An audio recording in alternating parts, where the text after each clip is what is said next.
শুভ সকাল বন্ধুরা। আজকে দেখো সকাল সকাল একদম ঘুম থেকে উঠে গেছি, আর এখনও পর্যন্ত না ঠান্ডাটা যায়নি। সোয়েটার পরে আছি, আর কানের ঢাকা যেটা রুমাল টুপি আমরা যেটা নিই সেটা হচ্ছে সব ভরে দেওয়া হয়েছে। এখন ভেবেছিলাম শীত থাকবে না, সেই কারণে সব ভরে দিয়েছি, কিন্তু এখন সব কিছু আবার বের করে পড়তে হয়েছে, কারণ সকাল সকাল ভালোই ঠান্ডা লাগছে। আর এখন বাজে সকাল 5টা। আর বুঝতে পারছো যে আমার গলার আওয়াজটা একটু বসে গেছে, শরীরটা একদম ঠিক নেই। শ্রেয়ান এখনও ঘুম থেকে ওঠেনি, তাই শ্রেয়ানের মশারি দেওয়াই আছে।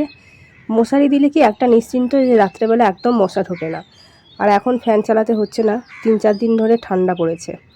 আর এই কয়েকদিন আগে যে গরমটা পড়েছিল সেটাতেই একটু হালকা করে ফ্যান চালিয়েছিলাম। তারপরে জানি না ঠান্ডাটা কোথাও লাগুক না লাগুক, আমার গলাটাতে ঠান্ডা লেগে গেছে। এখন সকালের কাজকর্ম সব সেরে নেব, তারপরে আসছি। এখানে এই যে এত এত ব্লাউজ আছে, কিন্তু যখন শাড়ির সঙ্গে ব্লাউজ পরতে যাই তখন একটা ব্লাউজও খুঁজে পাই না। এই দেখো এখানে কত কত ব্লাউজ আছে। এইমাত্র সমস্ত জামা কাপড়গুলো সুন্দর করে গুছিয়ে নিলাম। এটা কিন্তু আমার দেয়াল সেট আলমারি, এটা কিন্তু কিনে রাখা আলমারি নয়। এখানে একটু বাড়িয়ে নিয়েছি দেয়ালটা, সেখান থেকে এই আলমারিটা করা। অনেকটা জায়গা, আসলে ঘরটা ছোট তো ওই জন্য এই ব্যবস্থা করা। আর শ্রেয়ান এখন চলে যাচ্ছে ক্রিকেট, আর সকাল সকাল আমি এই কাজগুলো সেরে তারপর একটু বাজারের দিকে যাব। এই ব্লাউজটা শ্রেয়ানের পৈতের সময় কিনেছি, খুব পছন্দের আমার একটা ব্লাউজ এটা। এই যে এটা। আর এদিকে দেখো শীতের সমস্ত জিনিস কিন্তু এই বস্তাটায় ভরা ছিল, তাই এই রোদে টোদে দিয়ে আজকে আবার এই বস্তাটার মধ্যে ভরে রাখবো।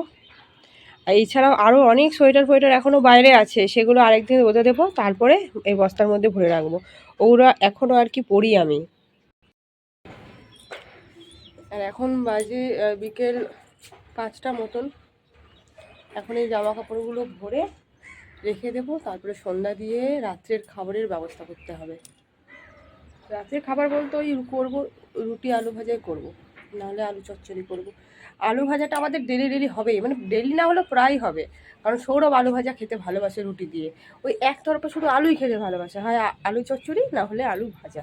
আর শ্রেয়ানও তাই, তার জন্য আমাকেও খেতে হয়। আর আমার তো সবজি ছাড়া চলেই না, সবজি দিয়ে যদি রুটি হয় তাহলে সেটা বেশি ভালো হয়, কিন্তু কিছু করার নেই। ওদের দুজনের জন্য একরকম করব, আবার আমার জন্য আরেক রকম করবো, সেটা করতে পারি না। সেই কারণে সবাই একরকমই খাই। এই যে আমার সব বাজারঘাট করা হয়ে গেছে। বাজারে যাবো আর একটু ফল কিনবো না সেটা হয় না। এখন একটু আঙুর খেতে ইচ্ছা করছিল, সেই জন্য নিয়ে এসেছি। যখন বাড়ির কাছে বাজারটা যাই তখন টুকটাক সবজি নিয়ে আসি, আর যখন দূরের বাজারে যাই সেখানে একটু সস্তা পাই, সেই কারণে বস্তা ভরে নিয়ে আসি। এখানে কি কি আছে বলো তো? এই যে আলু প্রথমেই দেখিয়ে দিলাম, কুমড়ো, ফুলকপি, আর এই যে গরমের শুরুতে ভেন্ডি খেতে খুব ভালো লাগে। এখন নতুন নতুন ভেন্ডি, দামটাও একটু বেশি, যেটার দাম বেশি সেটাই খেতে বেশি ভালো লাগে। কাঁচা লঙ্কা, লঙ্কা ছাড়া আমার একদম হয় না। সৌরভ আর শ্রেয়ান দুজনেই লঙ্কা খায় না, তাই আমার কাঁচা লঙ্কাটা নেওয়া, ভাতের সঙ্গে একটা করে বসে বসে খাবো। তাছাড়াও আছে বিনস, গাজর, টমেটো, পেঁয়াজ, আরও অনেক কিছু। আর গরমের শেষে ফুলকপিটা একটু দামটা বেড়ে গেছে আবার, তাও খেতে ভালো লাগে। আর এই যে নিয়ে এসেছি দুধ, এই যে আমুল দুধটা, এটা একটু রাত্রেবেলা 1 গ্লাস করে খাবো আমি, কারণ ঠান্ডা লেগেছে। এই দুধটা খেতে আমার ভালো লাগে। গরুর দুধ এখানে একদম জলের মতন দেয়, সেই জন্য গরুর দুধটা বন্ধ করে দিয়েছি, না হলে এর আগে 500 করে আমি নিতাম। এই দুধটা গরম হয়ে গেছে, এবার এখান থেকে একটু নিয়ে চা করব।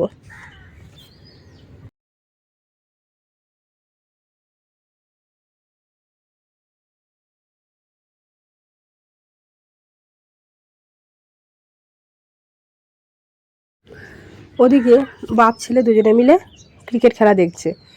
খেলার মধ্যে কিছুই আমি বুঝি না, কিন্তু তবু ওই যে 6-4 ওরা যে বলে, সেটাতে আমারও খুব আনন্দ হয়। এই যে কাপ দুটো পৈতের সময় পেয়েছি, এগুলোকে ভাবছি একটু ব্যবহার করব। না হলে তো সবসময় তোলাই থাকে, আত্মীয় স্বজন আসার জন্য। কবে কে আসবে ততদিন ঘরে পড়ে থাকে। বাপ ছেলে দুজনেই বলে, আমরা কি নতুন কিছুই ব্যবহার করব না মা? তো যাই হোক, দেখো এটা হয়তো সরবতি গ্লাস, তো একটু ওরা এনজয় করে খাচ্ছিল এটাতে। আর এই যে খেলা দেখছে, কার সঙ্গে কার খেলা হচ্ছে আমি জানি না, তবে জানি ইন্ডিয়ার সঙ্গে আরও হয়তো অন্য অন্য কোনো দেশের আছে। তো ওরা সন্ধ্যেবেলা খেলা দেখুক। আর এই যে আমাদের পুচকিটা একটু মুড়ি খেতে খুঁজেছিল, তাই ছোট্ট বাটিতে একটু মুড়ি দিয়েছি। তো ওরা খেলা দেখবে আর আমি সন্ধ্যেবেলা জল খাবারটা করে নেব। সরি রাতের ডিনারটা আর কি, রাতের খাবারটা। তো সেখানে আজকে হবে আলু চচ্চড়ি আর রুটি। ওই যে বলেছিলাম আলু ছাড়া আমাদের ঘরে কিছুই হয় না, হয় আলু ভাজা, না হলে আলু চচ্চড়ি, না হলে আলু সেদ্ধ। বিরক্ত হয়ে যাচ্ছে আলু খেতে খেতে, কিছু করার নেই, কালো জিরা দিয়ে একটু আলু চচ্চড়ি করব। তাই কড়াইতে দেখো তেল গরম করে কালো জিরে দিয়ে দিয়েছি, আর এই যে লঙ্কা, একটি লঙ্কাকে কেটে দিয়েছি, সঙ্গে দিয়েছি টমেটো কুচি।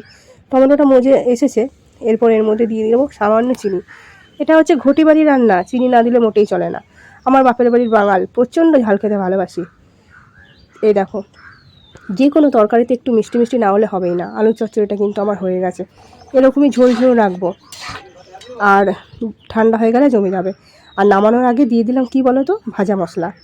নিরামিষ তরকারিতে ভাজা মশলা খুব ভালো লাগে। আমি একদিন তোমাদের ভাজা মশলা রেসিপিটা করে দেখাবো, কি করে আমি ভাজা মশলা করি। আর গরম গরম রুটি হয়ে গেছে। কেমন লাগলো আমাদের ছোট্ট ব্লগটা সেটা জানাবে। Tata, bye bye.